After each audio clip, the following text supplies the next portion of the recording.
নমস্কার, গুরু কৃপাই কেবলম।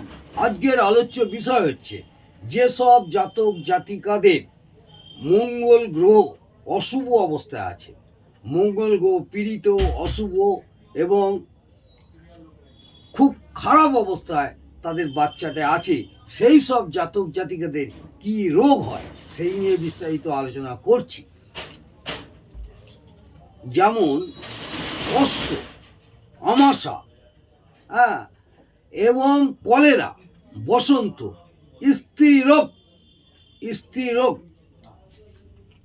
জননেন্দ্রিয়ের রোগ, রক্তচাপ, ব্রণ, রক্তক্ষয়, মঙ্গল অশুভ থাকলে রক্তক্ষয়, নারীদের বাধক বেদনা, দাঁত, চুলকানি, কুষ্ঠরোগ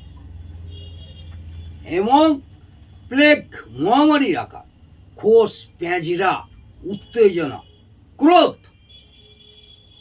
মির্গি, পিত্তরোগ, পেশিতন্ত্রের রোগ। এছাড়া যদি কোনো জাতক জাতিকার বাচ্চাটি, মনে রাখতে হবে, এটা বিশেষ করে ভালো করে শুনুন, মঙ্গল, শনি এবং রাহু যদি একসাথে যুক্ত থাকে সেই সব জাতক জাতিকাদের ক্যান্সার হওয়ার প্রবণতা প্রবলভাবে থাকে। যদি কোনো জাতক জাতিকার বাচ্চাটি মঙ্গল, শনি এবং রাহু একসাথে যুক্ত হয়ে একই ঘরে অবস্থান করে তাহলে সেখানে ক্যান্সার পর্যন্ত হতে পারে। প্রবল জ্বর, ক্ষত, আঘাত, প্রদাহ, শরীরের জ্বালাভাব বা শরীরে অস্ত্রোপচার বা পুড়ে যাওয়া, দগ্ধ হওয়া রোগ, আর ফোড়া, ফিস্চুলা, হাম। এছাড়া কোনো সেপ্টিভ হয়ে গিয়ে টিটানাস হয়ে যাওয়া, এটাও কিন্তু মঙ্গলের কারক।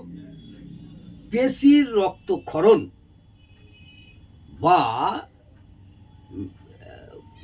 স্রাব, মেয়েদের যে স্রাব সেটারও একটা রোগ, সেই রোগ হওয়ার প্রবণতা বেশি থাকে মঙ্গল অশুভ থাকলে। টিউমার, রক্ত আমাশা, মজ্জার রোগ, হাড়ের যে মজ্জা সেই মজ্জার রোগ, মানসিক বিকৃতি। এছাড়া দূষিতভাবে মাংস কোনো কারণে কেটে গেল, সেই দূষিতভাবে সেই মাংস স্ফীতি হয়ে জাত থেকে ক্যান্সার হতে পারে, সেটাও মঙ্গলের খারাপ অবস্থা থাকলে হতে পারে। দেহের কোষ ভেঙে পড়া, এই সব রোগ যাদের মঙ্গল পীড়িত, খুব খারাপ অবস্থায়, অশুভ অবস্থায় বাচ্চাটা আছে, সেই সব জাতক জাতিকাদের সকলেরই হবে তা নয়, এই সব রোগের হওয়ার সম্ভাবনা প্রবলভাবে থাকবে। আজকে এই পর্যন্ত। আগামী দিনে বুধ যাদের অশুভ অবস্থা থাকবে তাদের কী রোগ হবে সেই নিয়ে বিস্তারিত আলোচনা করব। নমস্কার, জয় মা তারা। ভালো থাকুন, সুস্থ থাকুন, আনন্দে থাকুন। জয় জয় তারা।